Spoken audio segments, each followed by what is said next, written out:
단원들을 잠깐 정리를 먼저 하고 그 다음에 우리 마지막 단원을 같이 해보기로 할게요. 두 가지 이름을 한번 봐. 이산화탄소 변수가 있고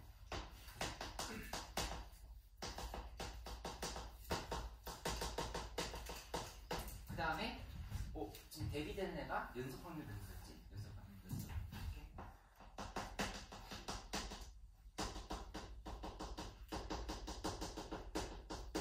이렇게 있었던 거였는데 이산화탄소 변수 의미를 뭐라고 생각하고 있어?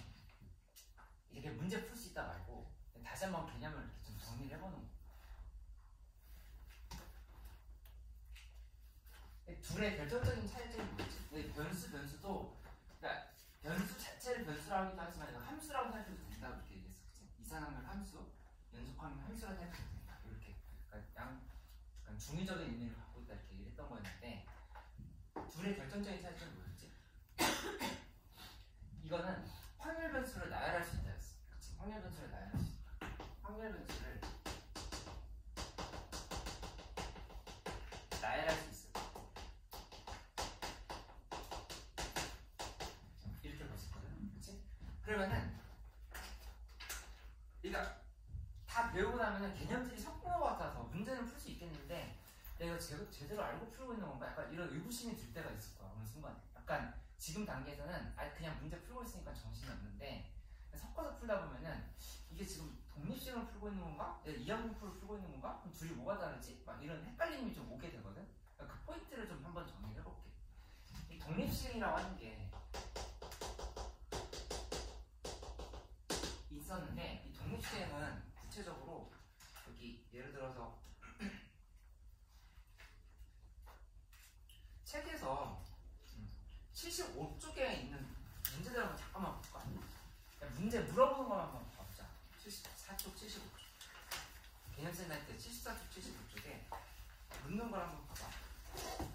74, 75, 76쪽 묻고 있는 걸 봐봐.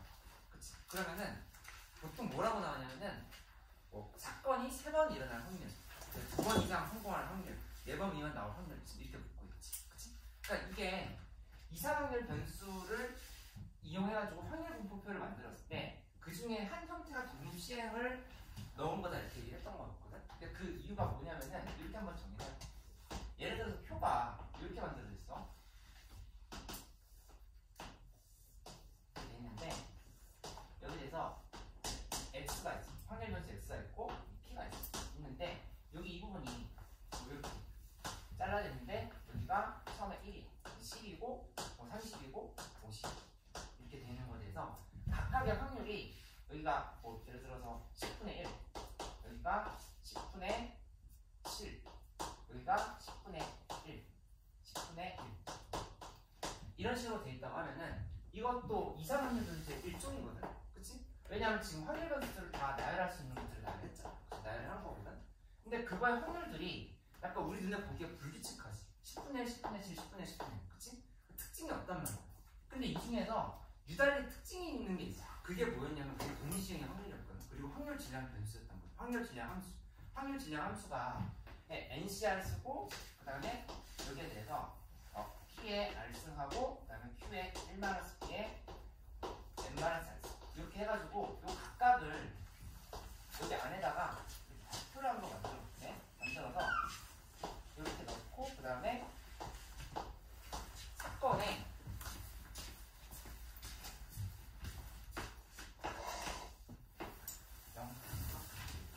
사건이 일어나는 횟수 0, 1, 2 3을 해서 얘에다가 각각 대입해가지고 P값을 대입한 거 있지. 이것들이 나열한 게 독립시행에 대해서 연결시켰던 거였고 요거 자체를 우리가 저번 시간에 배웠던 이항분포로 연결시켰던 거예요. 이항분포로 연결시켰다 이렇게 이게 보통 그럼 독립시행은 뭘 묻고 있는 거냐면은 여기 내가 색칠을 해놓을게. 이런 거 하나하나 있지. 이런 것들을 묻고 있다고 생각하면 돼. 이런 이 사건이 2번 일어날 때 확률 3번 일어날 때 확률 아니면 뭐 2번 이상 일어날 때 확률 이런 것들을 묻고 있어. 이렇게 생각을 했던 거였고 그 다음에 지금 이 독립시행이 이것 중에 하나에 연결되는 그런 확률이었던 건데 여기 결국에는 이게 저번 시간에 배웠던 이항분포를 이렇게 연결이 됩니다. 이렇게 그래서 이게 이 독립시행이라고 하는 개념은 여기에 이항분포를 연결시킬 때도 참여를 했던 거였고, 왜냐하면 여기 지금 쓰이고 있잖아. 그치? 그 다음에 애초에 이상확률 변수라고 하는 개념 자체가 당연히 여기에 연결돼서 들어가고 있다고 그렇게 해가지고 총정리를 할 수 있다. 한번 해봐. 이 비교를 일반적으로 잘 안 해주셨어요. 강의나 설명을 들어봐도 그냥 독립시험 배우고 그 다음에 이상확률 변수 배우고 그냥 이항분포 배웠거든. 그러면 내가 지금 문제를 풀고 있긴 한데 뭘 하고 있는 거지? 약간 이런 의구심이 들 때가 있어요. 그때 다시 한번 정리할 수 있죠. 여기 두 표를 딱 비교를 하면은 무슨 차이점을 느끼면서 풀어야 될지 이해할 수 있을 것 같아요. 이렇게 한번 정리해볼게. 그 다음에 연속 확률 변수라고 하는 거는 저번 시간에 이제 어떻게 연결시켰던 거냐면은 결국에 이게 정규분포로 연결했어. 정규분포로 연결했던 거야. 그치? 이렇게 연결을 해보면 이렇게. 그치? 근데 보면은 일단 이항분포를 하는 거는 개념을 한번 다시 정리해보면 우리가 이렇게 썼지? NP로 표시했어. 시행 횟수, 그 다음에 확률로 표시했던 거였고, 이 B라는 이렇게 기호를 붙였어. 이렇게 설명을 했던 거고, 정규분포는 N, 그 다음에 여기다 평균 쓰고, 거기다가 시그마 제곱을 이렇게 붙였다 생각하면 돼. 그치? 네, 잠깐만. 저기 7강실 가서 어디 영상 올려놓고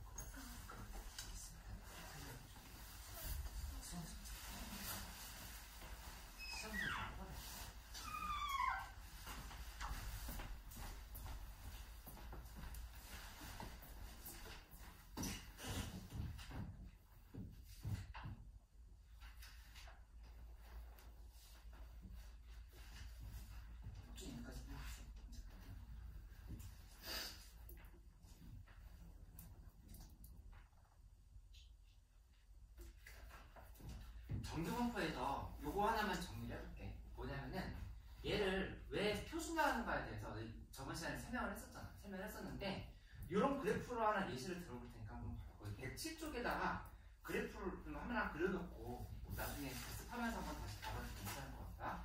여기다 예시 그래프 하나 그려볼게. 뭐냐면은 여기 이렇게 하나 써보자. 그래프 하나가 어떻게 생겼냐? 얘가 이렇게 생겨가지고 이쪽이 평균이 몇이냐면 평균이 70이고 그냥 여기 이 부분이 이렇게 잡아가지고 76 이렇게 잡았어. 근데 첫 번째 그래프는 이 표준 분자가 3이 이렇게 됐다고 해보자. 그 다음에 두 번째는 다른 그래프 하나 있는데 얘보다 좀 더 높이가 높아. 이렇게 대신에 이렇게 몰려있는 상태가 되는 거지. 이렇게 나는데 여기에서 뭐가 있냐면은 여기 이쪽에 그냥 평균 0이라고 하고 여기를 이렇게 2라고 이렇게 둬보자. 근데 얘는 이 시그마 값이 1이야. 이렇게 됐다면은 공식을 써서 얘 비교를 하는 게 아니라 그냥 한번 원리를 한번 이해를 하려고 해봐. 원리를 이해하려고 하면은 여기는 이 둘의 차이가 6이지. 그치? 그걸 우리는 편차라고 부르는 거거든. 그치? 근데 차이를 3으로 나누면은 그 값이 얼마야? 이 차이를 3으로 나누면 2가 되는 거잖아. 그치? 근데 여기도 이 차이를 1로 나누면 2가 되는 거지. 그치? 그러니까는 이 평균으로부터 얼마나 떨어져 있는지를 계산한 다음에 그거를 표준편차로 나눠준 값 있잖아. 그 값 자체가 집값인 거야. 그치? 집값. 지라고 우리가 이렇게 정의를 한 거 있잖아. 그치? 얘가 이 차이를 얘로 나눈 거다 이렇게 생각하는 거지. 그래서 지라고 하는 게 이게 있잖아. 시그마분의 x-m이라고 하는 말의 의미를 그냥 공식으로만 외운다가 아니라 이렇게 한번 이해를 하려고. 편차를 얘로 나눈 거다. 그치? 표준 편차로 나눈 거다. 이렇게 하면은 1만큼, 2만큼 떨어져 있는 거고 얘도 2만큼 떨어져 있는 거죠. 그치? 그러니까 우리는 컴퓨터에 넣어서 정적분을 안 해봐도 이 넓이랑 이 넓이가 같다라고 하는 거를 바로 알 수가 있다는 얘기지. 그치? 그렇게 짐작을 하면은 되는 거고, 종합적으로 봤을 때는 평균이 다르고 그 다음에 떨어져 있는 정도가 뭐 다르다 하더라도 결국은 편차를 이용을 해가지고 정교화를 하고 난 다음에는 둘을 정확하게 비교를 할 수 있다. 이렇게 확률을 이해할 수 있다라고 하는 거를 납득을 좀 해보면 되겠어. 그치? 그러니까 이 공식을 그냥 외우는 게 아니라 이 그래프를 비교해가면서 설명할 수 있어. 그치? 그렇게 예를 들어서 여기가 뭐 이렇게 그냥 막 바꿔. 시그마 값이 5야. 5인데 여기가 80. 근데 이 부분이 뭐 90이었다. 이렇게 된다면은 이 넓이랑 이 넓이도 같은 거야. 이렇게 다 공식으로만 이해하려 하지 말고 이렇게 원리를 좀 생각해 보려고 해요. 이걸 좀 기억을 해봐 이렇게. 그 다음에 하나 더 설명을 할게. 오늘은 조금 이제 정리를 하면서 해줄 얘기들이 있어가지고 이렇게 먼저 하고 있는 거기도 해. 보면은 여기 그 113쪽에 대표형 1번 문제 한번 봐요. 113쪽에 대표형 1번 문제.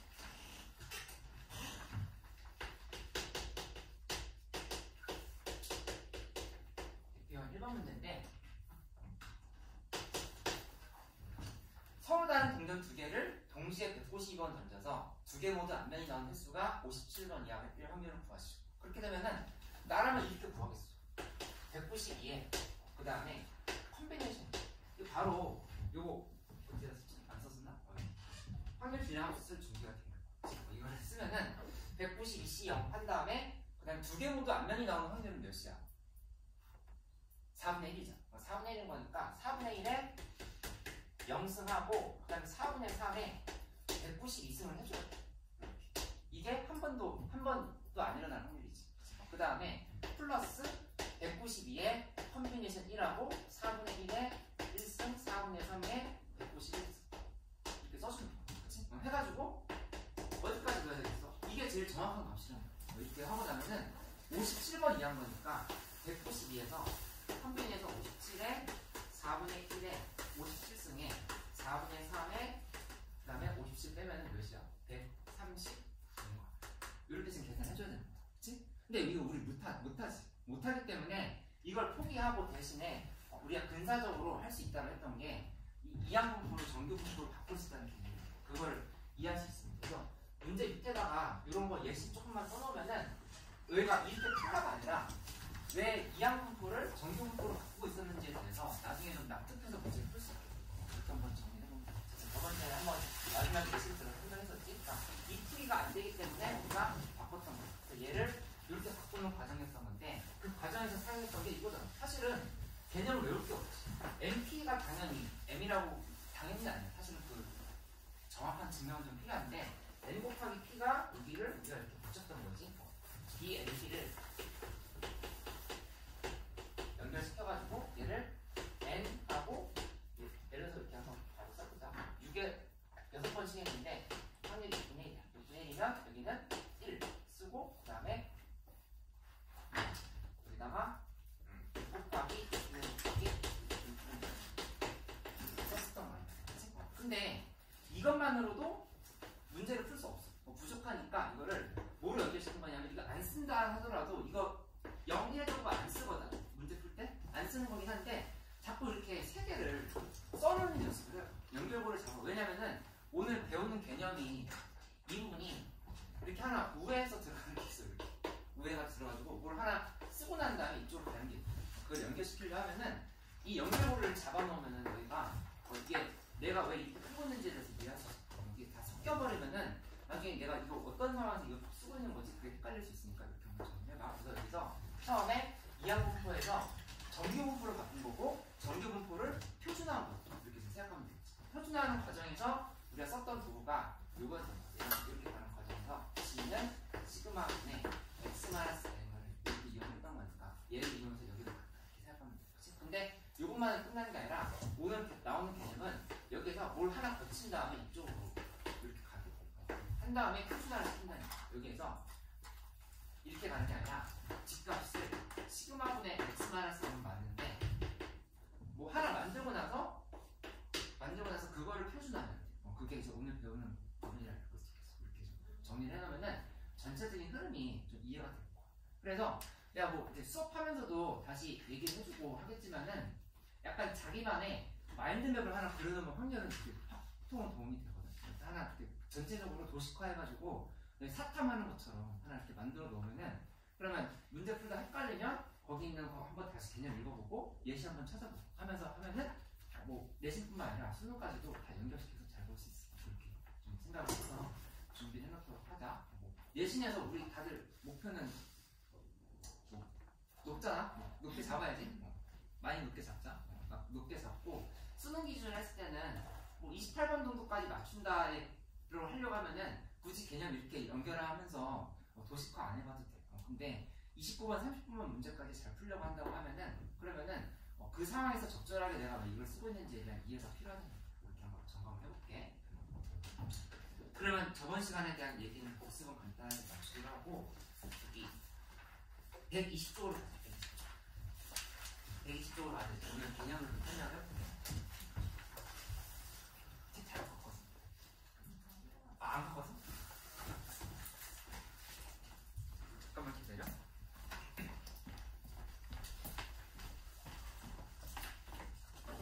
120쪽에 있는 말들 잠깐만 더 읽어보고 있어.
책 없는 사람 있어?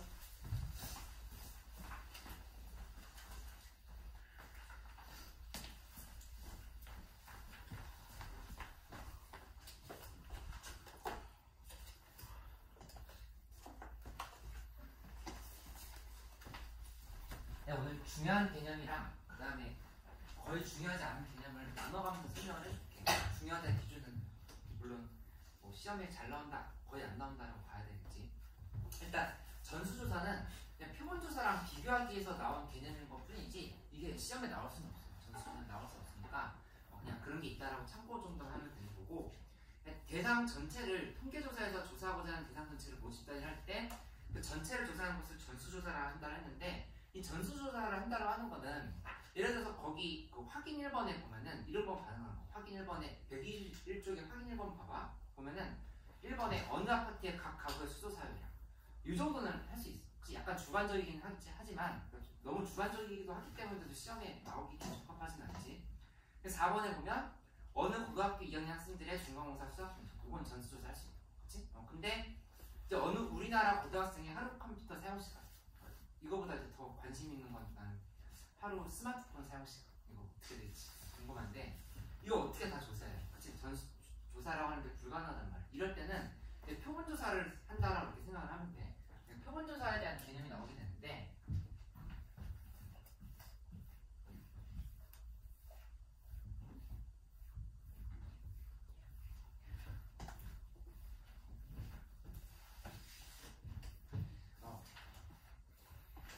개념 자체는 어려운 게 없어요. 보면은 이렇게 모집단 있어. 모집단 있고, 얘에 대해서 표본이 있는 건데, 여기 이게 여러 가지 애들이 이렇게 있겠지? 있는 애들 중에서 일부만 골라가지고 이렇게 가는 거야. 골라가지고 이거를 이제 우리는 뭐라고 부르는 거냐면 추출이라고 불러요.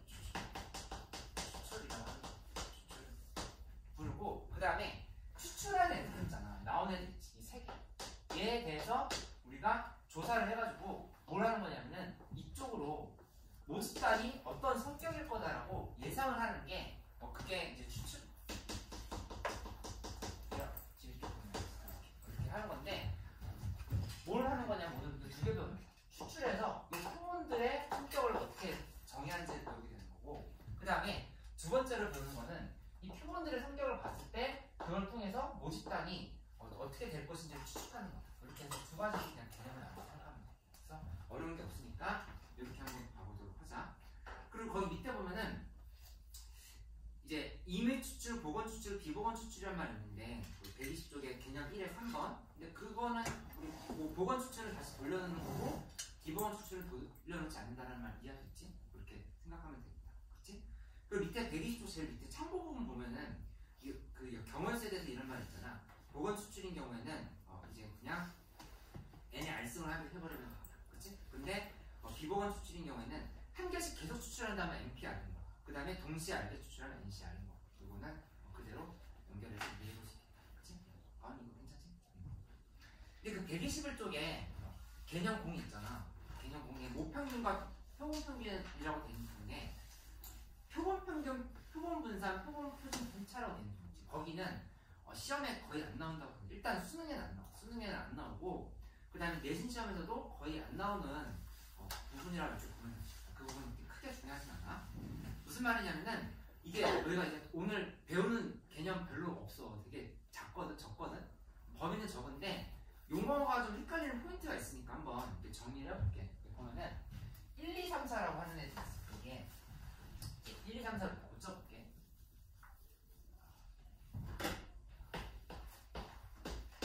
1, 2, 3, 4가 있어. 1, 2, 3, 4가 있는데 여기에서 표본을 뽑았어. 이제 3개를 뽑는 거야. 추출을 3개를 하는 거야.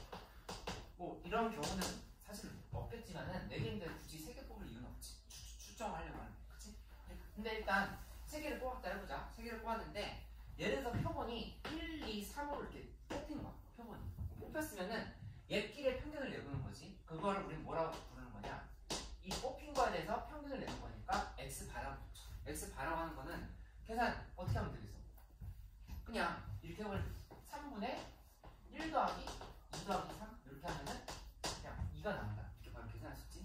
근데 요게 약간 우리가 이해 안 되는 포인트.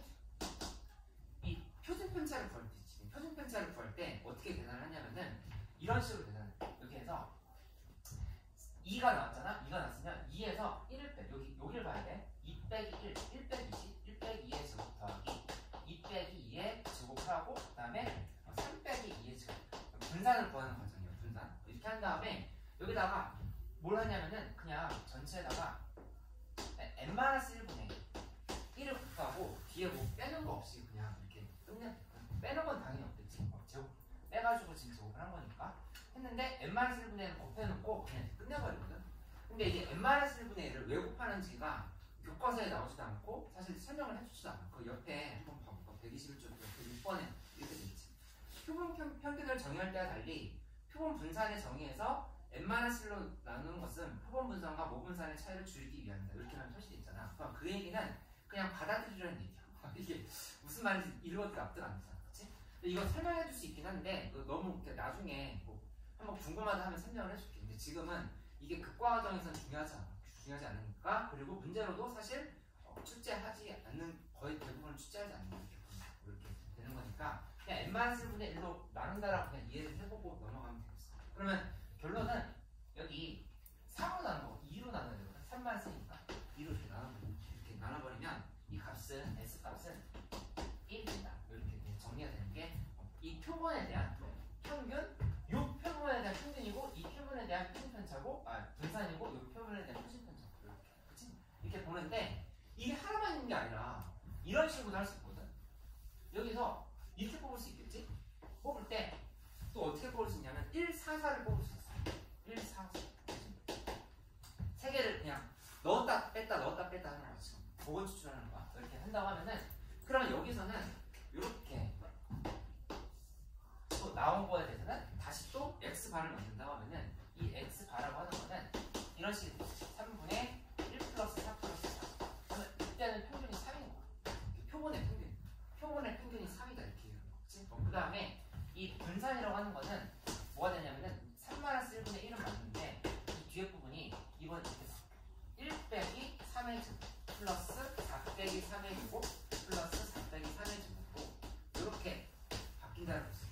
이렇게 만드는 거고, 그럼 이걸 계산해보면 이 값은 S는 루트 3이 이렇게 만들어진다는 거를 이렇게 알 수 있어. 그치? 근데 이거는 문제로 거의 나올 일이 없다. 이렇게 보면 돼. 이렇게 하면 일단 정리를 해놓을게. 거기 밑에 121쪽에 제일 밑에 여기 한번 체크를 해놓자. 보면은 이 말이 훨씬 중요해. 그 M 그 다음에 시그마 제곱 요거는 뭘 의미하냐면 모집단의 평균과 분산과 표준편차. 모집단의 평균과 분산과 표준편차. 그냥 이거 한번 잘 보자. 평균, 분산, 표준편차. 이렇게. 그치? 이렇게 지금 되어 있는 상황인 건데 표시 이렇게 한다고 하는 거고, 그 다음에 표본에 대한 얘기는 우리 어떻게 하는 거냐면은 x바 그 다음에 얘가 x제곱 x 이렇게 표시를 한다라고 이렇게 이해를 하면 돼. 그치? 근데 보면은 이거는 이 말 이해할 수 있겠어? 이걸 빨간색으로 써줄게. 이쪽은 상수야. 이건 정해진 모집단의 성격은 정해져 있는 건데 이 정해져 있는 건데 이쪽은 뭐라고 생각해야 되냐면 왜냐하면 뽑을 때마다 이 표본이 어떻게 나오는지 계속 바뀔 거야. 계속 바뀔 거니까 이쪽은 상수인데 이쪽은 변수다. 이렇게 이해를 하면 돼. 그치? 가은이가 잘 봐봐. 여기 상수고 변수야. 상수고 변수야. 그러면은 이게 중요한 게 아니라 그 다음이 중요하다고 한 거거든. 여기 122쪽에 표본 평균의 평균 분산 시즌편차 이 부분을 한번 여기만 잘 이해하면 돼. 여기는 이제 학교 시험이나 아니면 수능에 매우 잘 나오는 부분이라고 볼 수 있어. 표본 평균의 평균 분산 표준편차. 근데 뭐냐면은 이거 이제 이렇게 정리가 되는 거지. 여기 좀 전에 뽑았던 애들 있지. 이게 되게 많을 거 아니야. 얘네들을 다 뽑아서 평균을 내는 거야. 각각의 평균들을 평균 내는 거야. 그래서 이름이 표본 평균의 평균이야. 그 다음에 표본 평균의 분산 그리고 표본 평균의 표준편차. 이게 압도적으로 훨씬 중요하다는 얘기야. 그치? 그러니까 여기 X바 자체가 평균이 각각의 평균이 분산이 표준편차가 뭔지는 크게 중요한 게 아니고 뽑은 애들의 평균 분산 표준편차가 중요하다. 이렇게. 그치? 가은이랑 준영이랑 여기서부터 잘 봐봐. 잠깐 쉬기라도 너무 타이밍이 이른데.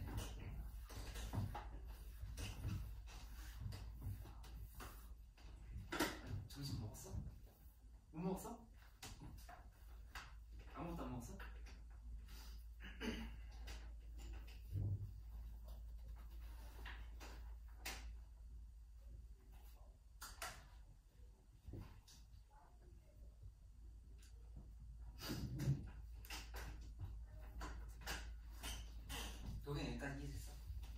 그러면 이제 이거를 우리 뭐라고 부르는 거냐면 이쪽을 이제 이렇게 정해. 얘를 이렇게 쓸 수가 있겠지. 이렇게 쓸 수 있고 그 다음에 이 표본 평균의 분산인 거니까 얘는 VS 바라고 표시를 해. 이 기호의 의미를 이해를 하라고. 얘 표본들의 평균이지. 걔의 분산인 거고 얘 평균인 거고 그 다음에 이쪽은 표준 편차 이렇게 다 정의가 된다는 거를 납득을 할 수 있어요. 그리고 이거를 예시를 통해서 바로 이해를 해보도록 할게. 이게 중요해. 그러니까 왜 여기서 내가 하고 싶은 말을 두 가지로 설명을 하면은 요거 n인데 이쪽이 요게 n으로 이렇게 나눠져요. n분의 시그마제곱. 원래 모집단의 분산이 시그마 제곱이었다 해봐. 그러면은 표본을 n개 뽑아가지고 계산한다면은 분산이 줄어들어. 근데 왜 줄어드는지는 설명을 하려고 하는 거니까 한번 잘 보고 이해를 같이 좀 해보면 좋아. 이거는 당연히 얘 루트 씌운 거니까 루트 n분의 시그마로 이렇게 바뀌었지. 그래서 요 세 가지 중에서 이 분산을 n으로 나눴다는 이 표현이 되게 중요하다고 써줘. 이게 왜 중요한지를 한번 같이 봐봐. 표로 한번 설명을 해볼게. 예를 들어서 이런 게 있어. 1부터 3까지 자연수가 하나씩 적힌 공이 3개가 있어. 3개가 있는데 거기서 한 개의 공을 이미 추출할 때, 한 개의 공을 이미 추출할 때야. 그럼 그거에 대한 평균을 보려고 하는 건데 일단 표로 한번 만들어 볼게. 표를 만들면 이쪽이 1, 그 다음에 2, 3 이렇게 되고 각각은 당연히 뽑을 확률은 수학적 확률은 동일할 거니까 여기 P 한다고 쓰면은 여기가 3분의 1, 3분의 1, 3분의 1 이렇게 쓰죠. 3분의 1, 3분의 1, 3 이렇게 들어가지. 그치? 그럼 이거에 대해서 우리가 평균을 내보면 이렇게 되는 거거든. M 값이라고 하는 거는 1 곱하기 3분의 1 더하기 2 곱하기 3분의 1 더하기 3 곱하기 3분의 1 이렇게 쓰면 돼. 이렇게 해버리면 이 값이 이제 2가 나온다는 걸 확인할 수 있어. 이렇게. 그치? 요 표본의 평균이 되는 거. 요 표본의 평균이야. 그 다음에 두 번째는 분산이라고 하는 거는 이것도 계산할 수 있지. 제곱 곱하기 에, 제곱 곱하기 에, 제곱 곱하기 에 한 다음에 거기서 평균 제곱 빼면 되는 거죠. 이렇게 배운 거. 그거 쓴다고 하면은 여기 이제 뭐가 나올 거냐면 3분의 2가 이렇게 나오고 그 다음에 여기에서 시그마 값은 루트 3분의 루트 2 이렇게 되는 거니까 뭐 3분의 루트 2 이렇게 정의하게 되지. 이건 뭐냐면은 원래 모집단의 그 자체의 평균과 분산과 표준 편차 이렇게. 그치? 그러면 이거를 그냥 이렇게 여기다가 그래프로 한번 표현을 해볼게. 이거 지금 첫 번째 부분은 일단 그래프를 표현해보면 그래프 어떻게 되냐면은 여기다가 같은 그래프 정표면 여기다 표현을 해보면 첫 번째 거는 여기 크게 1, 2, 3 놓다면은 1, 2, 3일 때 평균이 여기가 최대값 3분의 1을 본다면은 3분의 1, 3분의 1, 3분의 1 이렇게 세 개가 찍힌 거니까 이걸 그냥 우리가 연결해준다 하면은 뭐 이런 형태의 그래프가 볼 수 있겠지. 이렇게 만들어졌어. 그치? 근데 이제 여기서부터 잘 봐야 돼. 이게 신기한 일이 벌어지는데 진짜 신기한 일. 뭐냐면은 표본을 두 개씩 추출하는 거. 두 개씩 뽑아가지고 걔 뽑은 애들마다 계속 평균을 내는 거. 그치? 그러면 어떻게 뽑을 수 있냐면은 1 뽑을 수 있고 그 다음에 1, 2도 뽑을 수 있고 그리고 좀 많은데 1, 3, 2, 1, 2, 2, 그 다음에 2, 3, 그 다음에 3, 1, 3, 2, 칸 부족하다. 이렇게 3, 4 이렇게 쓸게. 이렇게 해서 하나, 둘, 셋 이렇게 9개가 되겠지? 9개? 9개를 나열했다 하면은 얘네 각각에 대해서 요거의 평균은 뭐가 되는 거냐면은 이거 지금 이렇게 표시를 바뀌었어. 아까는 X였지? X였는데 이번에는 이거 두 개 뽑은 걸 평균인 거야. X발을 표시해보는 거지. X발을 표시해보면 여기 뭐가 되냐면은 이렇게 만드는 거 보면은 이거 지금 평균이 얼마야? 1, 1인데 2로 나눠야 되지. 그치? 그러니까 표본의 평균은 1이라고 할 수 있어. 이렇게 1인 거고 그 다음에 이 두 개의 평균은 2분의 3인 거. 2분의 3인 거니까 이렇게 나열해서 2분의 3. 그 다음에 여기 보면 이거 지금 평균 2지. 평균 2. 근데 그 다음 거 봤더니 이거 3이잖아. 3이면 또 2분의 3인 거. 그치? 그러니까는 각각이 지금 이렇게 나열을 했을 때 2분의 5, 그 다음에 3까지 이렇게 들어가게 되거든. 그러니까 이거에 대해서 확률이 지금 뭐 1, 1이 나온 거 하나밖에 없지만 B값이 하나밖에 없지만 나머지 지금 1, 2 이런 것들은 지금 뭐 2개, 3개 이렇게 된다. 9분의 2,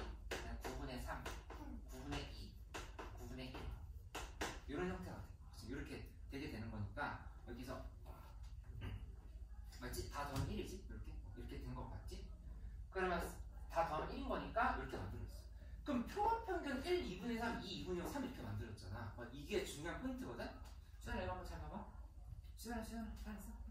이렇게 보면은 1일 때 9분의 1이면 이거 지금 이렇게 잘라보면 여기가 9분의 1, 9분의 3인 건데 여기 이 부분이 1일 때 9분의 1 이렇게 찍힌 거. 그치? 그 다음에 표본 평균이 2분의 3일 때는 뭔가 새로운 확률 변수가 생겼어. 2분의 3. 2분의 3에 대해서 9분의 1을 찍어보면 여기가 이렇게 찍혀. 그치? 그 다음에 한 번 더 찍으면 9분의 3. 그 다음에 9분의 2. 이렇게 찍혔지. 그러니까 그래프 기하기 어떻게 바뀌냐면은 요렇게 뭔가 이렇게 바뀌었다는 걸 알 수 있어. 그치? 그러니까는 급격하게 쪼그라들었어. 그치? 근데 내가 이거 해보진 않을 건데 내가 표를 이렇게 그려줄 테니까 한번 상상만 해봐. 옆에 양쪽만 그려보면 이해할 수 있을 거야. 3번 그래프 하나 더 그려보려 하는데 여기 1번 그래프였고 여기 2번 그래프였어. 3번 그래프는 뭐 할 거냐면 표본을 3개 뽑는다 생각해. 표본 3개 뽑으면 111부터 시작해가지고 어디까지 가냐면 333까지 가. 그치? 그러면 여기에 표본 평균은 뭐가 되냐면은 이렇게 나열을 했을 때 이쪽이 1이고 그 다음에 112가 있겠지. 112 더하면은 3분의 4네. 3분의 4 뭐 이런 게 있을 거고 쭉 가다가 보면은 마지막에 3이 이렇게 있을 거는. 근데 아까보다 훨씬 더 세분화됐지. 그치? 이 변수 자체가 세분화된 거. 변수 자체가 세분화됐고 각각의 평균들도 다 더 지금 세분화됐다고 보였어. 이거는 지금 전체 27개 중에 한 개밖에 안 돼. 한 개밖에 안 되고 333도 27분의 1밖에 안 돼. 그치? 그럼 이거를 여기다 표시를 한다면 어떻게 되는 거냐면은 이쪽이 점이 여기 27분의 1 여기서부터 시작. 여기서부터 시작인데 가운데가 이렇게 갔다가 이렇게 내려오는 형태의 그래프가 된다고 했어. 이렇게 갔다가 뭐 이런 형태의 그래프가 된다 예상할 수 있겠지. 이렇게 더 급격하게 줄어드는 거. 그치? 그러니까는 하고 싶은 말은 뭐냐면은 이 n 값이 커짐에 따라서 분산이 계속 작아지고 있다라고 하는 걸 볼 수 있다는 거예요. 분산이 작아지고 있다고 하는 거는 뭔가 정규분포 그래프를 표현을 한다면 약간 이런 형태. 모집단이 이렇게 생겼어. 이렇게 생겼었는데 만약에 10개씩 추출해서 평균 낸 표가 있어. 그렇게 된다면은 그래프가 이렇게 쪼그라져. 이렇게. 평균은 유지가 되는데 이 분산 자체가 쪼그라든다는 거지. 그 다음에 100개씩 뽑은 애들을 다시 걔네끼리 평균 내고 분산 만들어보고 편집편차가 안 되잖아? 그러면은 이게 더 이렇게 쪼그라져. 이렇게. 이게 n이 100개일 때, 10개일 때, 그냥 1개일 때, 뭐 이런 식으로 되는 거야. 이렇게 생각을 해보면 되겠다. 근데 이게 n 값이 갑자기 어떻게 정확하게 딱 n으로 나눈 게 맞냐? 이렇게 물어본다고 하면은 이거에 대해서 뭐 증명이 정확하게 나오진 않지만 여기다 그래도 한번 표시를 해볼까? 어디에다 한번 표시해놓냐면은 122쪽에 설명 부분 있지. 122쪽 설명 부분에 분산의 계산을 봐봐. 계산이 3분의 2지. 3분의 2. 기억이라고 되어 있는 부분 찾을 수 있겠어? 8번 기억이라고 설명해. 기억 8번. 거기 분산 3분의 1이라고 되어 있지. 3분의 2지? 3분의 2인데 그 밑에 2개씩 뽑았을 때 있지. 2개씩 뽑았을 때 니은 부분 보면 돼. 니은 부분에 분산이 3분의 1로 바뀐 거 확인할 수 있지. 그치? 그러니까 직접 계산했을 때 2로 나눈 값이 나온다는 거 우리가 숫자로 확인할 수 있어. 그치? 그리고 이게 3개씩 뽑아서 계산해보면 분산이 3분의 1이 나와. 분산. 뭐의 분산? 평균의 분산이 3분의 1이 나와. 이렇게 생각을 해가지고 이렇게 이해를 해보면 되겠다. 그래서 결론은 이렇게 된다는 걸 좀 잘 할 수 있습니다. 좀 확인해볼게. 그리고 그 123쪽에 표본평균이랑 분포라고 되어 있는 부분 있잖아. 여기 한번 보는데 이거 보기 전에 지울 테니까 칠판 좀 지울 테니까 확인 이거 한번 잠깐 봐봐. 123쪽에 확인 이거.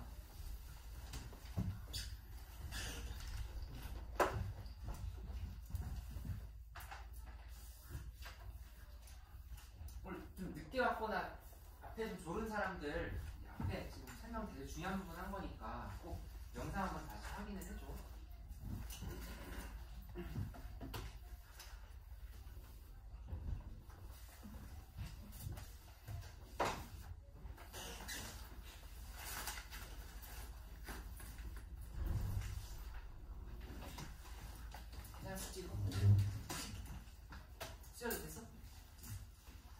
여기 123쪽에 개념 4번에 여기다 좀 괄호를 쳐놓을까?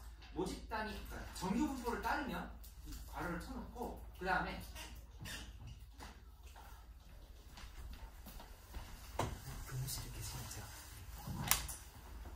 정규 분포를 따르면 괄호를 쳐놓고 그 다음에 2번에 보면은 정규 분포를 따르지 않아도 n이 충분히 크면은 괄호 쳐놓으면 될 거야. 그치? 이거는 근데 사실 중요하지 않아. 왜냐면은 우리가 푸는 문제들은 다 정규분포를 따르든 따르지 않든 결국에는 정규분포를 풀 수 있게 되는 문제가 나오거든. 그렇게 안 나오면 말이 안 되게끔 나오게 되는 거니까 이건 크게 중요하지 않은데, 그래도 개념을 점검해보면 이런 뜻이야.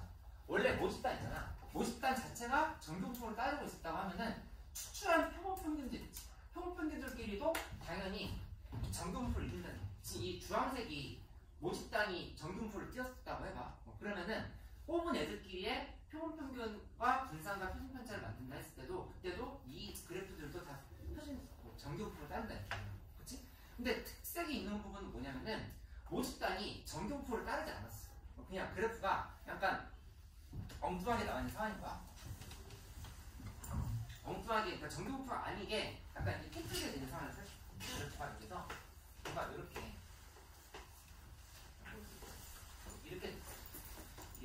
이런 식으로 된다 하더라도 n값이 충분히 크면은 이게 신기하게도 정규분포를 따르게끔 바뀐다는 거야. n값이 충분히 크다라는 얘기는 무슨 얘기냐면은 뽑은 표본들 있지. 그 자체가 딱 100개씩 뽑아가지고 걔네끼리의 분포를 확인해보면 그건 정규분포를 뛴다는 거지. 그거를 이제 이해할 수 있습니다. 그치? 그래서 그게 좀 신기한 포인트지. 그래서 거기 요 2번에 개념 공사 2번에 정규분포를 따르지 않아도 n이 충분히 크면 표본평균은 분산적으로 정규분포 m n분의 시그마 제곱으로 따른다. 요거를 이제 체크를 해놓으면 되겠어. 이렇게 적용을 해놓으면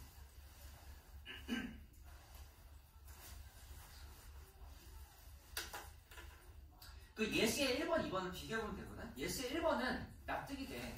모평균이 90, 모표준편차가 8인 정규분포를 따르는 모집단에서 크기가 4인 표본을 이미 추출했다 하면은 정규분포 이렇게 나온다는 얘기 이해가 되는데, 그 밑에 2번은 정규분포를 따른다는 얘기가 없지.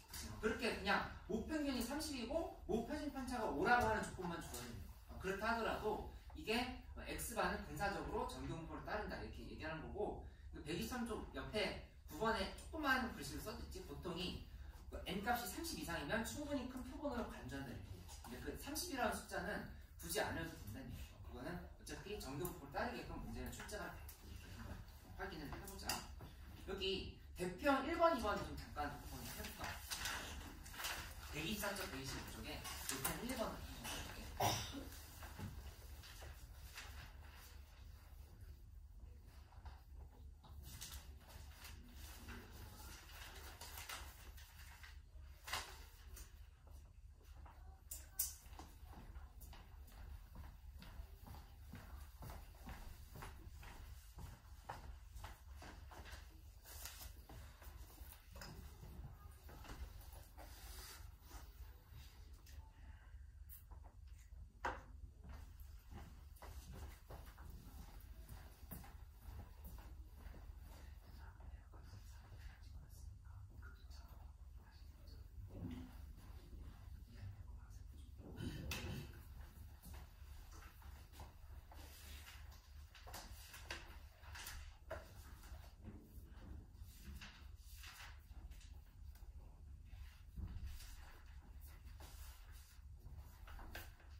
내가 키우는 건 아니고 각자 살고 있어. 같은 집에서. 사진? 이따 보여줄게. 왜 자꾸 고양이 되려고 그래? 이해했어? 지난번에 들었다고 비슷한 것 같은데요. 비슷하다고 느끼면 안 되는데 좀 다른데. 비슷하긴 해. 비슷한데 좀 달라. 그 다른 지점을 잡아보라는 얘기야. 여기 저번에 배웠던 거랑 결정적인 차이점은 분산은 집단의 분산을 n으로 나눴다는 게 결정적으로 다른 거죠. 이거를 봐야 되는 거고, 그래서 아까 내가 얘기했던 것처럼 한 가지가 더 들어가고 난 다음에 표준한다 이렇게 얘기했던 거잖아. 그게 좀 요걸 거친다라고 하는 거를 좀 생각을 해보면 됩니다. 예를 들어서 지금 거기 대표형 2번 위에다가 필기를 좀 이렇게 해놓을까? 나중에 복습할 때 이 필기를 한번 봐봐. 대표형 2번 위에 필기를 어떻게 하느냐면은 이렇게 n 60에 10에 하고, 그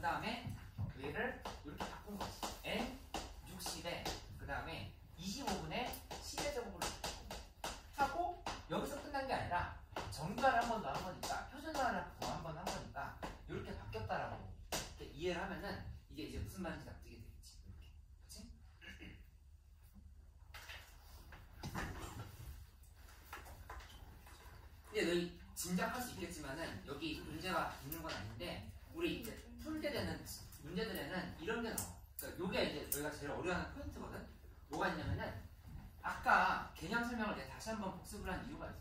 BNP 이 BNP 얘를 계산하려고 했더니 지금 CMS가 너무 커. CMS가 너무 커서 어쩔 수 없이 우리가 이렇게 가는 거야.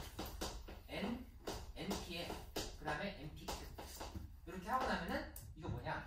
지금 정규 분포를 바꿨다고 했었지. 이항 분포를 정규 분포로 바꾼 거란다. 그치? 이렇게 할 수 있지? 할 수 있다라고 하는 걸 배웠어. 근데 이게 재밌는 포인트지? 이거를 여기서 이렇게 바로 간단을 하는 게 우리가 배웠던 개념이었던 건데 이 부분을 하고 나서 얘를 이제 추출하는 경우가 있어. 추출해가지고 그 표본끼리 평균 내고 분산 내고 그 다음에 표준편차 만들고 이렇게 한 거야. 그치? 그러면은 여기서 뭘 거쳐야 되냐면은 이게 바로 이렇게 가는 게 아니라 한 단계 이렇게 거쳐야 돼. N하고 그 다음 NP 자리를 이렇게 NP라고 하는 거 어차피 N이지 얘는 이게 N인 거고 그 다음에 이게 시그마 제곱인 건데 여기 이 부분이 M, 시그마 제곱이었잖아. M, 시그마 제곱인 이거를 M, N분의 시그마 제곱으로 이렇게 바꿔준다라는 사실을 기억합니다. 하고 나서 얘가 다시 표준화해가지고 N0, 1의 제곱으로 이렇게 쓰면 된다는 생각합니다. 그래서 이것도 이 구조도 하나 그려놓고 원래는 이렇게 갔던 건데 원래 이렇게 갔던 거였지? 이렇게 갔던 건데 이 표본 평균에 대한 얘기가 들어가. 표본 평균에 대한 얘기라고 하는 거는 문제 풀 때 어떻게 바로 모색할 수 있냐면은 모집자 있는데 자꾸 20개씩 뽑는 20개씩 뽑는다 100개씩 뽑는다 10개씩 뽑는다 그런 얘기가 있으면은 이거 여기 우회하고 나서 이쪽으로 가야 되네 이 생각 할 수 있어요. 이게 문제로 잘 나오는 포인트인 거니까 이렇게 기억을 해놓으면 되고 여기가 뭘 연결을 못 시키냐면은 이항부 문제인데 갑자기 여기까지 가는 흐름이 이해가 안 돼서 처음에 문제를 못 풀으니까 그거를 좀 잘 이해를 해놓으면 되겠어. 그치? 이렇게 좀 정리를 해놓고 앞으로 할게.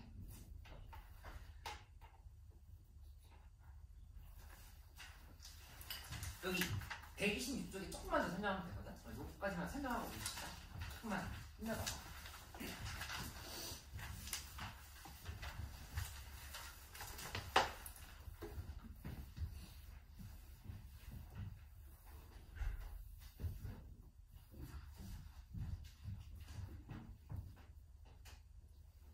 무평균을 추정이란 말이 나왔어. 추정이란 말이 나왔는데 이제 이렇게 되는 거지. 아까 했었던 그림을 다시 한번 그려볼게. 모집단 에서 아까 그렸던 그림은 뭐였냐면은 내가 이렇게 표본을 하나씩 이렇게 뽑은 거였어. 뽑아가지고 확인하고 뭐 이런 것들을 아까 그렸던 거였거든. 그치? 근데 이거는 그게 아니라 얘네들 전체를 뽑은 애들 있지. 뽑은 애들끼리의 이제 이게 지금 되게 많은 거야. 얘네들끼리 평균과 그 다음에 분산과 표준 편차를 만들어 본 거야. 지금 그게 지금 우리가 배운 얘기인 거잖아. 그치? 그러니까 여기 이해를 해야 돼. 아까 이게 1, 2, 3, 4 이렇게 있다 했을 때 여기가 뭐 1, 2, 3으로 뽑을 수 있고 1, 4, 4 뽑을 수 있고 여기가 2, 3, 4가 될 수도 있고 뭐 이렇게 설명을 했었잖아. 이렇게 설명했던 건데 이거 다 만든 애들끼리 연결을 시켜보고 나면은 결국에 이렇게 나오는 거야. 그러니까 여기 했었던 이거 그냥 써볼까? 1, 2, 3으로 기준에서 가보자. 1, 2, 3으로 기준에서 생각해보면 썼었던 예시를 그대로 들어. 여기가 표본이 1, 1일 수도 있고 1, 2일 수도 있고 뭐 여기가 뭐 2, 3일 수도 있고 이런 애들이 지금 다 9개가 나왔었던 거죠. 이거를 다 만들어본 애들끼리에 이제 뭘 만든 거냐면은 각각에 대한 x 반항 x가 있겠죠. 그치? 이렇게 만들게 되는 건데 이 중에서 하나 그러니까 좀 전에 배웠던 거는 오늘 개념들이 좀 섞일 수 있으니까 그 부분을 좀 체크를 해봐. x의 평균을 이제 구했던 건데 지금은 또 뭐 하는 거냐면은 얘네들끼리의 평균을 보는 게 아니라 이 중에서 하나 뽑은 거. 얘에 대한 기호는 어떻게 됐었던 거냐면은 이게 아니야. 이 x바가 아니라 그냥 x바라고 해. 왜냐면 표본 자체가 그냥 평균인 거야. 표본의 평균. 그치? 이거랑 구분할 수 있겠지? 둘이 달라. 이거는 표본 평균의 평균, 이거는 그냥 표본의 평균인 거야. 이렇게. 둘이 다르다고 하는 점 이해보면 되겠어? 근데 여기서 나온 분산이 있을 거야. 그치? 근데 이거는 구하라고 우리 아까 얘기하는 경우가 거의 없다고 얘기했어. 이렇게 나왔는데 이걸 갖고 뭘 해보는 거냐면은 거꾸로 이쪽에 모집단에 m과 시그마 제곱을 예상해보는 거야. 추정이라고 얘기하는 거야. 예상해본다지 이렇게 가는 거지. 이 흐름을 좀 기억해보면 돼. 그치? 그래서 사실은 예를 들어서 여기 뭐 124쪽, 125쪽에 있는 뭐 문제들 한번 보면은 이런 말도 있지? 정규 분포를 따르는 모집단에서 크기가 16인 표본을 이미 추출한다 유제일번 이렇게 돼 있잖아. 그치? 근데 이런 얘기들 실생활에서는 조금 말이 안 돼. 그러니까 너희가 거기 위에다가 뭐라고 적어놔도 괜찮냐면은 그 126쪽에 개념 1번 있지. 개념 1번 모평균의 추정 옆에다가 이렇게 써놓으면 조금 더 이해될 거야. 모평균이랑 모평균 편차를 모평균 그 다음에 모표준 편차를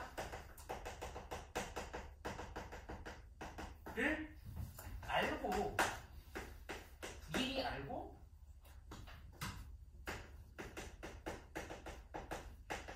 계산한 문제가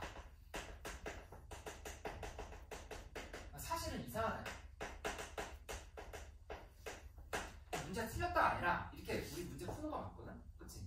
근데 이거 알고 있는데 이 표본을 뽑아가지고 계산할 이유가 사실은 실생활에서는 없어. 왜냐면 우리는 전수조사를 하려고 하는 게 아니라 좀 효과적인 방법으로 적당한 돈을 써서 조사를 한 다음에 그걸 통해서 전체 국민들이 어떤지 뭐 이런 것들을 보고 싶은 거죠.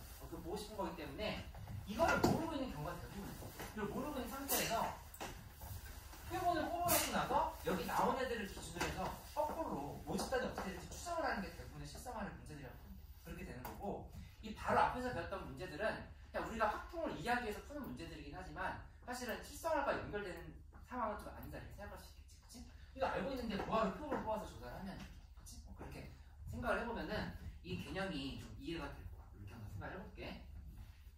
근데 이제 이렇게 결론을 내보자. 여기에서 여기만 이제 한 번 더 보면 되는데 실내 구간이라는 표현이 나와. 실내 구간이라는 표현이 나오는데 여기 이제 오늘의 개념의 마지막 부분이야. 뭐 이렇게 선거 같은 거 할 때 여론조사 하게 되면은 뭐 마지막에 뉴스 끝내면서 신뢰도 95%로 조사한 어디에서 조사한 거였다, 99% 조사한 거였다 이런 말들이 나오게 되거든. 그치? 그 말의 의미를 한번 정확하게 이해를 해보는 건데 이거 개념을 그냥 문제는 풀 줄 아는데 개념을 정확하게 모르고 있는 친구들이 엄청 많아. 엄청 많으니까 그냥 문제만 풀 수 있게 만들어 놓지 말고 너희가 누군가에게 앞으로 또 대학교 가고 나면 또 과외도 할 거고 아니면 또 와서 또 이렇게 설명하면 선생님이 될 수도 있고 할 거 아니야. 그때 설명해 주려고 하면은 그냥 계산 이렇게 해보면 되지라고 하는 게 아니라 이 개념이 무슨 개념이지라고 하는 것까지 제대로 이해를 할 수 있게끔 해줘야 되지. 그러니까 남을 가르친다는 입장에서 한번 봐봐. 이거 보면은 그냥 계산할 수 있는데 왜 그렇게 되는지 정확하게 납득하는 게 좀 필요해. 신뢰 구간이라는 개념이 나와. 신뢰 구간이라는 개념이 나오는데 요거는 좀 이렇게 한번 먼저 이해해볼게. 표본 평균. 표본 평균이 에 대해서 이제 나온 게 뭐라고 우리가 일단 정교를 하냐면 집값을 하는 거는 루트 n분의 시그마를 쓰고 그 분의 x 마이너스 이렇게 해가지고 이제 x 바의 평균을 내보는 거지. x 바에 대한 정규 분포야. 그러니까 다시 여기로 갔어. x 바의 평균 분산 큰 편차를 따르는 지금 그 상황을 지금 보려고 하는 거야. 이렇게 보려고 하는 건데 그러면 이제 표준화를 이렇게 해야 될 거야. 루트 n분의 시그마를 바꿨지. 원래 시그마. 그리고 여기 이 표시를 봐야 돼. x 바야 바. 바라고 되는 거는 표본 평균들을 지금 평균되고 분산되고 표준 편차 내가지고 지금 그 분포를 보려고 한다 이렇게 생각할 수 있어. 그렇지? 그거를 개념을 정확하게 체크하면서 따라와. 루트 n분의 x 바 지금 이렇게 확인됐어. 그렇지? 이렇게 돼 있으면 얘에 대해서 이제 우리는 뭐라고 얘기하는 거냐면은 제일 많이 쓰는 게 0.95 상황이거든. 0.95라고 하는 거는 그래프가 이렇게 돼 있어. 이렇게 돼 있을 때 이쪽을 그러니까 표준 정규 분포 그래프야. 표준 정규 분포 그래프 상에서 여기 넓이가 0.475가 되는 값을 표에서 찾아보는 거야. 찾아보면 그 값이 뭐가 나오냐면 이쪽이 1.96 정도. 1.96이라는 건 집값이 되겠지. 집값. 그치? 아까 내가 얘기했던 이 평균 0에서부터 떨어져 있는 정도를 표준 편차로 나눈 거잖아. 그치? 근데 표준 정규 분포니까 당연히 1로 나누겠지? 1로 나눈 거니까 이 1.96의 거리로 봤을 때 이 넓이가 0.47로라고. 여기 넓이 0.47. 이렇게 하면은 이 전체 확률은 0.95라고 볼 수 있겠지. 0.9. 그치? 이게 지금 95% 확률을 만들어 놓고 시작하는 거. 이렇게 하고 나면은 그 다음에 뭘 하냐면은 여기다가 식을 일단 한번 써볼게.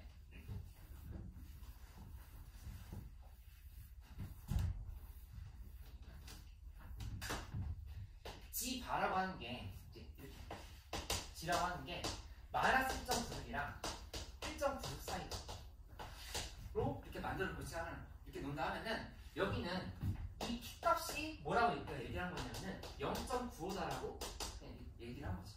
그치? 요 G값이 이 두 사이에 있을 확률은 0.95다. 이렇게 만들어 놓고. 그치? 한 다음에 이 G값을 요걸 얘를 이쪽에다 대입을 해버려. 여기에다가 얘를 쏙 대입을 한 다음에 뭘 하냐면은 마이너스 1.96에 그 다음에 루트 n분의 시그마 그리고 위에가 x바 빼기 이렇게 돼 있고 이쪽 1.9 이렇게 돼 있으면 여기에서 양쪽에 루트 n분의 시그마를 곱하고 그 다음에 x바를 빼 그리고 m에 대해서 정리를 하는 거야. m에 대해서 근데 이 m이라고 하는 거는 잘 봐야 돼. 이거 수정 이해 엄청 잘하고 있네. 빨리 시간을 끄덕끄덕 하면 되지. 그 보면 이제 시간 됐어. 조금만 자꾸 나에 대한 그런 쉬는 시간에 대한 불신을 갖지 말고 거의 끝났어. 이 m이 의미하는 게 뭐야? 이거 무슨 평균이야? 미음으로 시작하는데 오자마자 다 말해서 대답을 하네. 이게 모평균이라고 생각해. 모평균이 x바라고 하는 거는 표본평균이잖아. 표본평균의 평균이지. 표본평균의 평균에서 모평균을 뺀 거야. 그렇게 해서 지금 맞는 거지. 근데 어떻게 한다고 했냐면은 계산을 m에 대해서 정리해보라 이렇게 해요. m에 대해서 루트 n분의 시그마 양쪽을 곱하고 x바 뺀 다음에 마이너스를 양쪽을 곱하면은 이 식이 어떻게 바뀌냐면은 이렇게 바뀌어. 이 부분이 이렇게 x바 빼기 1.96 곱하기 루트 n분의 시그마로 이렇게 바뀌고 이쪽은 뭐가 되냐면은 x바 플러스 1.96 곱하기 루트 n분의 시그마로 이렇게 바뀌어. 그치? 이렇게 바뀌는 거 아시는데 이거 식만 조작한 것 뿐이지 여전히 뭐냐면은 여전히 이 확률은 0.95라는 이렇게 볼 수 있지. 그치? 그럼 이게 의미하는 바는 뭐냐면은 예를 들어서 지금 이렇게 되는 거야. 이거 한번 여기서 이제 의미하는 바만 한번 맞추고 해보면 될 것 같은데 이 안에 모평균이 들어있을 확률이 0.95라는 얘기야. 이 안. 요 구간 안에 있지. 이 구간 안에 모평균이 들어있을 확률이 0.95야. 그치? 그러면은 여기다가 바로 한번 그려서 그래프를 좀 이렇게 그려서 설명을 해볼게. 요것만 잘 보면은 이제 무슨 말인지 알아서 문제 푸는 거는 그냥 손시키는 대로 하면 돼. 손시키면 된다 하는데 일단 머리로 이해해야 된다고. 이 개념 보면은 50단의 분포를 이렇게 잡아. 50단이 이렇게 돼 있다고 가정해보자. 이렇게 돼 있어. 이렇게 돼 있는 상황인데 여기에 대해서 뭐를 보는 거냐면은 여기 이렇게 50단의 평균이 있어. 50단의 평균인데 우리 모르지? 이 50단의 평균은? 근데 여기에 대해서 뭘 해보는 거냐면은 이렇게 아까 그냥 여기 그대로 이거를 볼게. 이 그래프를 볼게. 이 그래프를 보면은 이 50단 여기 0 이거 지우자. 여기 지우고 1.9를 이렇게 돼 있는 상황에서 0.47로 상황 맞는데 여기 50단의 평균이 있어. m이 이렇게 있는데 여기에서 어떤 표본을 뽑았어. 표를 뽑아가지고 나온 애가 이렇게 점이 찍혀있는 거야. 이게 지금 x바. 여기 이렇게 들어있는 거지. 그치? 그 다음에 근데 이거를 x바라고 하는 거는 우리 확률 변수를 의미하는 거고 하나씩 뽑은 애들은 이제 스몰 x가 있어. x1바 이렇게 표시를 해보지. x1바 하나 뽑은 거 하나 뽑은 표본 평균들의 평균을 딱 찍어본 거. 이렇게 찍었고 그 다음에 또 뽑아봤을 때 x1바가 여기 이렇게 찍혔어. x2바 이렇게 찍혔어. 또 하나 뽑아본 게 여기 있어. 뽑으면 x3 이렇게 찍어보는 거. 그치? 한 다음에 이 신뢰 구간은 너희가 어떻게 생각하냐면은 이 약간 이렇게 정해지는 거야. 이게 내가 지금 내 얼굴이 평균을 생각해봐. 좀 약간 이상한데 내 얼굴을 보지 말고 이 평균을 기준해서 지금 실내 구간이 이렇게 되는 거야. 그치? 뽑을 때마다 내 얼굴은 지금 이렇게 왔다 갔다 뿅 이렇게 왔다 갔다 하지. 그치? 근데 그 안에 이게 이 평균이 들어오는 거 있지. 그러니까 이게 딱 길이가 정해져 있어. 이 길이가 이렇게 정해져 있어. 이만큼으로 지금 내가 세 칸을 잡을게. 이렇게 세 칸 잡을게. 양쪽으로 정해져 있어. 이렇게 돼 있으면 이 평균이 이 안에 들어야지. 그러면 성공인 거야. 여기 들어야 있어. 그치? 그 다음에 여기 보면은 여기 하나, 둘, 셋 이렇게 잡아가지고 했으면 이 안에 지금 얘 들어야지. 이것도 지금 성공이고 그 다음에 여기 안에 이렇게 있으면 이 안에 얘 들어야지. 성공인 거야. 이게 다 성공인데 어떨 때는 안 들어오게 되냐면은 X4라고 하는 걸 잡아볼게. X4가 여기 이렇게 있어. 이게 잡혔는데 얘가 해보니까 아슬아슬하게 요 M 값을 포함하지 않고 이렇게 비껴간 거야. 이렇게 해버리면 이거는 어떤 확률인 거냐면 0.05의 확률인 거야. 그치? 그러니까 100번을 표본들을 뽑아서 조사를 해보잖아? 그럼 그 중에 95번은 이 목평균의 평균이 이 구간 안에 포함된다는 거야. 그거를 이 확률을 그렇게 이해를 해보면 되겠어. 그치? 그러니까는 뽑았을 때 계속 이렇게 왔다 갔다 하는데 그 안에 원래 모집단의 평균이 들어와 있을 확률이 0.95다. 이렇게 얘기를 합니다. 이렇게 생각을 하면은 그러면 이 문제에 대한 너희가 개념 해설을 정확하게 할 수 있다는 거예요. 이거를 좀 납득을 할 수 있게끔 그렇게 해봐. 좀 전에 설명했던 부분이 126쪽 마지막에 나와 있어. 그거 이제 한번 이해됐어. 근데 이거 하나 좀 설명을 해볼게. 예를 들어서 실내 구간이 이렇게 실내 구간이 긴 게 좋을까 짧은 게 좋을까? 그러니까 좋다라고 하는 말의 의미는 정확도의 의미를 보고 정확도의 의미를 본다면은 짧은 게 좋아 긴 게 좋아? 짧은 게 좋단 말이야. 왜냐면은 이렇게 생각을 해보는 거지. 예를 들어서 뭐 동안고 학생들의 수학 점수의 평균에 대해서 내가 실내 구간을 이렇게 잡아버리면 10점과 99점 사이다. 이렇게 얘기하면 그거는 내가 장담한 건데 실내도는 99.9%. 그치? 너무 넓어 실내 구간. 그치? 너무 넓으니까 그 안에 모집단의 평균이 들어올 확률이 너무 넓잖아. 그치? 근데 그거는 의미 있는 조사는 아니라는 얘기야. 그치? 그건 누구나 할 수 있는 얘기인 거죠. 그거를 이런 식으로 얘기를 해야 되는 거지.